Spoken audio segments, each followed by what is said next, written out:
Gotcha. I'm just really a bad person. No, not at all. I think it's good enough. That's worse than a body, dude. A woman in Cedar City, Utah calls 911 for help in the middle of what seems to be a mental and emotional breakdown. Police are sent to check on her, but their concerns turn to horror when they see what's really going on at the property. It's a little past 8 in the morning on July 1st, 2023, when 911 dispatchers in Iron County, Utah receive a call from a distraught woman in the grips of a crisis. 911, what's the address of your emergency? What's going on? Need to get to the hospital. Let me get this in for them, and we'll get it started. And how old are you? I'm 50. Okay. And are you feeling violent at all? No, just one guy. All right. And do you have access to any weapons? No. Okay. Oh, I'm unprepared to go to the hospital. Okay, that's good. We're going to get them headed that way. They just have these questions I have to ask, but you're all good, okay. Have you done anything to injure yourself? No. Okay. And do you have a history of mental health conditions? Yeah. Yes, many years. Too many. The woman's name is Sarah, and while the operator establishes that she's unharmed, the despair in her voice is unmistakable. Years, my baby sister's got terminal cancer, and then a lot of other things went wrong. I lost a dog, and I just kept thinking if I got puppies, it'd make me feel better. I just got it way over my head. Gotcha. I'm just really a bad person. No, not at all. The operator, who can only go by what she's told over the phone, gives Sarah the benefit of the doubt. As they arrive, however, deputies slowly begin to suspect that a dire scene awaits them inside the house. You got family coming to look after your dogs? No, they need to be seized. They need to be seized? Yes. They're not being taken care of. Dogs do you have? 19. 19? Yes, sir. And I got a guy coming down from Wyoming. 3 of them are his, and he's coming to get them. Okay. So I told him go by the sheriff's office, figure out where they were. Cedar City law prohibits individuals from owning more than 2 dogs at a time, but there's a vast gulf between a minor ordinance violation and the veritable zoo she claims to have inside the house. But the number of dogs may not be the biggest problem here. As the EMTs help Sarah into the ambulance, she reportedly says she should go to jail rather than the hospital because, quote, she hurt her sweet babies. Can I have your permission to go inside your home and see what you got going on? Okay. It's really bad, man. You're not going to breathe in there. There's turds and trash, and it's awful, man. It's awful. It's just, humans don't live like that. That's all I gotta say, and I've known it, and I'm not stupid. Sarah is clearly ashamed about the conditions of her home, but it turns out that the deputies already have strong reasons to dread going inside. We're at the house now. She gave us permission to go inside the house. She says she's got 19 dogs. She can't care for. They're under animal cruelty. She thinks she's going to go to jail for that. She wants to go to jail for that. But I can smell it. I could barely sit in the ambulance because she smells so bad. And I imagine that if I can smell it, and I'm not even in the house, coming from within the house is horrible.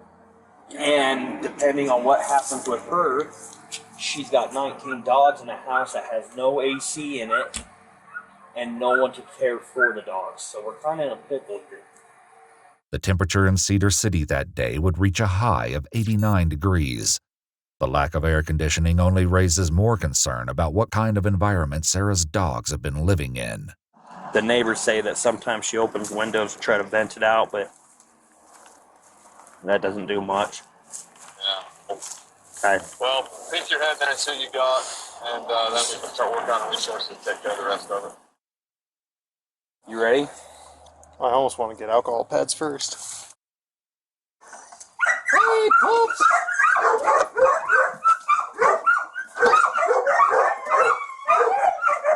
I think that's good enough.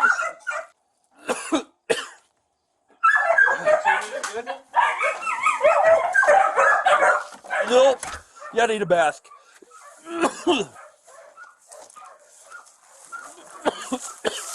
Oh my god.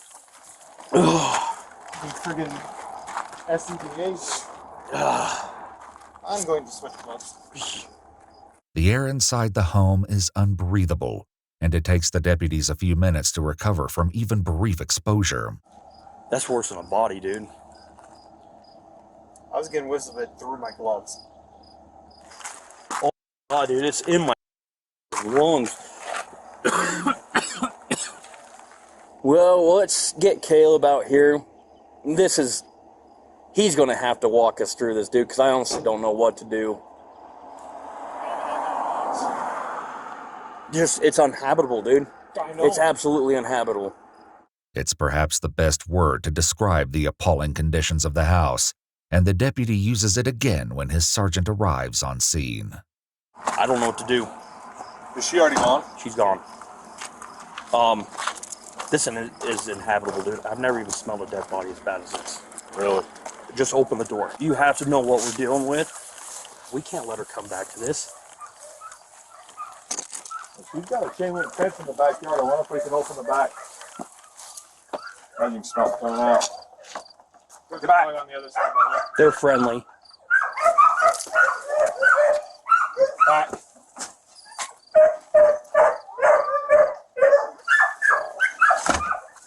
You did better than I did. I started losing it right there. The uniform I'm worried about.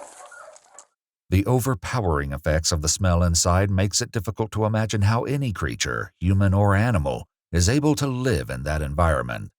It's imperative to get the dogs out of the home as soon as possible. There's an owner to the Great Danes. He's coming from Salt Lake to pick the Great Danes up. Them all those puppies in them cages are Great Danes. Not all of them. Most of those that I just looked at were. Were they? I thought there was like... They look just like that big.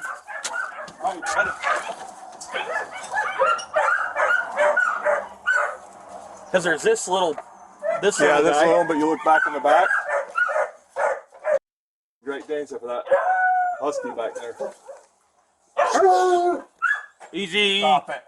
As the cops try to find a way into the fenced backyard, they begin to wonder exactly how and why Sarah has amassed this outrageous number of dogs.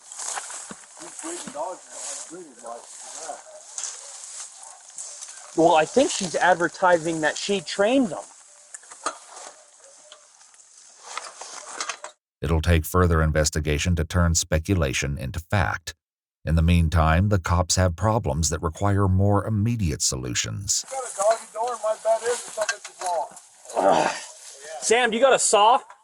Saw? Yeah. And she does have AC and maybe it's turned off. There's a plastic cover for the doggy door. The overgrowth blocking the fence is substantial, but fortunately, the deputy has come prepared. I got an axe. I bought that with my dog. I don't got much left. There.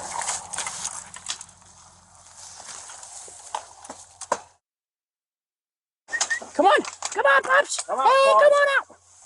Come on, puppy. Come on. Come on. Come on, Pops. The dog's reluctance to leave the house is only matched by the deputy's reluctance to go back in. This time, at least, they'll have protection. I got mine out. I'll go get it. Meet me inside.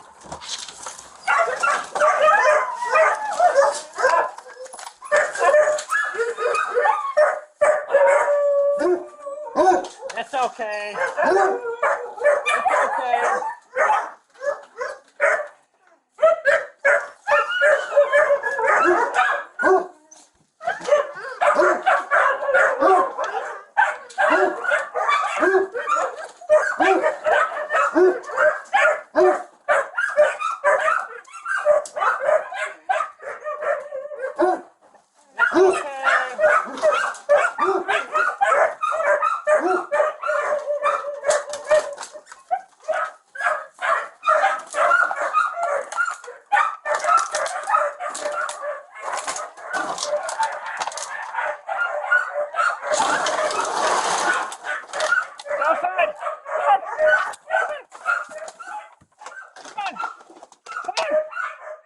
on, big dog. Come on. Come on, buddy. The dog doesn't quite trust this masked stranger, but his lack of aggression leaves the deputy free to take in the full horror of the scene around him. It's okay, boy.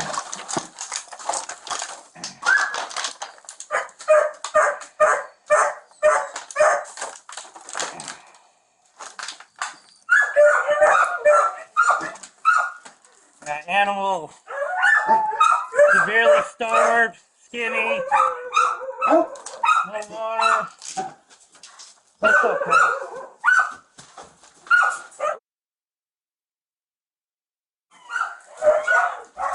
It's like a bedroom.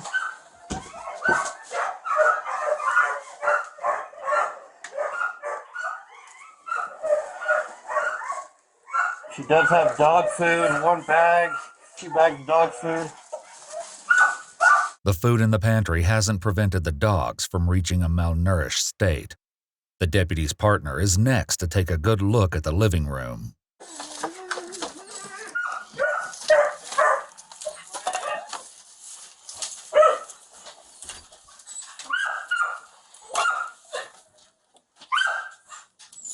As he comes to terms with what he's seeing, his partner dismantles a fortress of wire and cardboard blocking access to the hallway.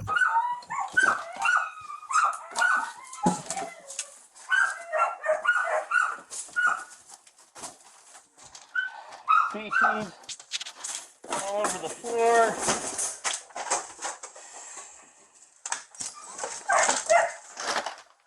Hey, Sam, if you can find a window, let's start opening windows.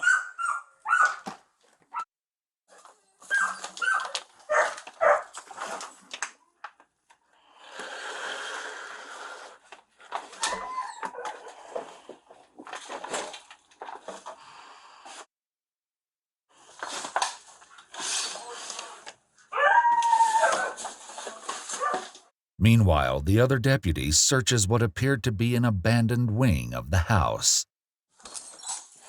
More dogs. 3 dogs. All malnourished. The deputies return to the living room to verify just how many dogs live in this house of filth. We need a dog count. What? A dog count. So I've got.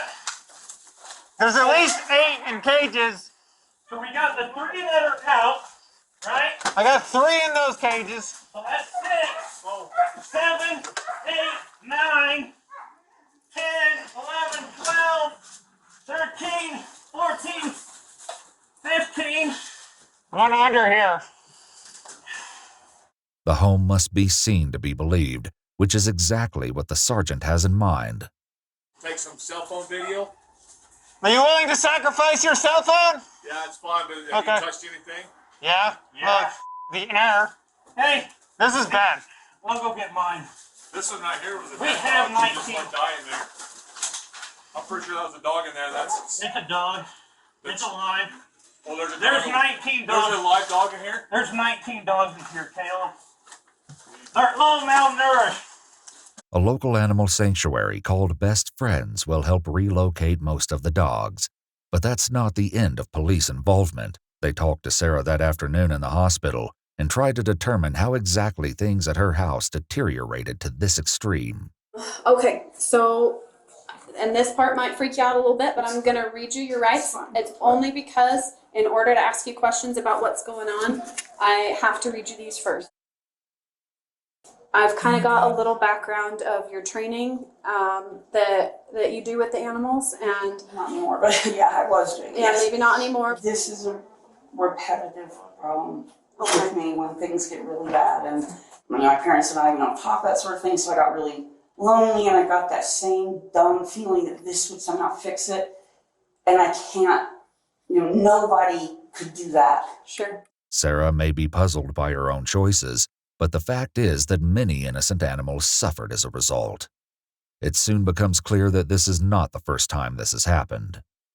Have you ever had a police case about this kind of thing before in Tennessee? I have had, the Ray County Sheriffs, they didn't do anything because, once again, I was extremely mentally ill. I said, would you please take them? I can't care for them anymore. So they did take them and some things. So yes, there has been some police involvement. As regrettable as it is that Sarah hasn't learned from her previous failures, there is an even more frightening truth about how she acquired some of the dogs. Have you come across the 3 that you did have that belonged to someone else? I saw he had a Great Dane puppy for sale, and he said, and I said, oh, she's cute, but I don't have, $1,800. So, and then he said, I told him I was a dog trainer. So 2 of them were theoretically mine, and the male was always his that I was going to train to pay for the 2 girls. In an interview with the local news, Ryan, the owner of those Great Danes, said it had been months since he'd heard anything about the training progress of his puppies. Indeed, it was only when he told Sarah that morning that he was on his way to pick up the dogs that she turned herself in to the police. Straight up with everybody about everything and stop hiding behind the shame or whatever, and just say, sadly, this is who I am. I hope it's not all I am, but it's, yeah. Ryan's imminent arrival may have inspired Sarah's honesty more than her own breakthrough, but it's worth noting that she didn't just tell him in passing that she was an animal trainer. She advertised her business, Pet Pros Behavior Services, on Facebook and elsewhere, offering in-home and remote training sessions for a premium price. The police report states that Sarah's house and even the inside of her car was covered in feces. Ironically, the only part of the property relatively free of feces was the yard. Sarah tells the deputies that she hasn't been able to properly feed and care for the dogs for at least 3 or 4 weeks, an admission that at least partially explains the condition of her animals and the disaster that is her home. I can say that I have no idea how you lived.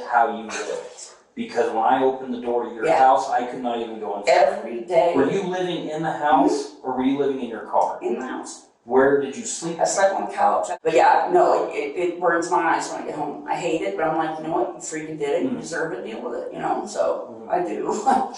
If Sarah is saying she deserves the consequences of her actions, it's something that she and the deputy can agree on. I'll be honest with you. I'm going to press criminal charges upon you. Okay. From what I could observe within dogs, no dog should have to go through what them dogs went through. Them dogs would probably be better off, and some of them might not make it. They're in such conditions as so. Okay. In addition to the horrific injuries already mentioned, the police report goes into much more detail, noting that all 19 dogs appear to be skinny with all skeletal bones showing under the skin. It goes on to say that most of the dogs could not stand or move properly because of the tight living conditions, which brought about body deformities. A few dogs, the report states, were close to death. Sarah Mills pled guilty to 9 counts of cruelty in October of 2023, roughly 4 months after her call to 911. She was ordered to pay a fine of $690, serve 60 days in jail, and spend 12 months on probation. Sarah was given the option to serve her jail sentence in increments of 5 days per month. In February 2024, however, Sarah's jail sentence was converted to 60 days of home confinement.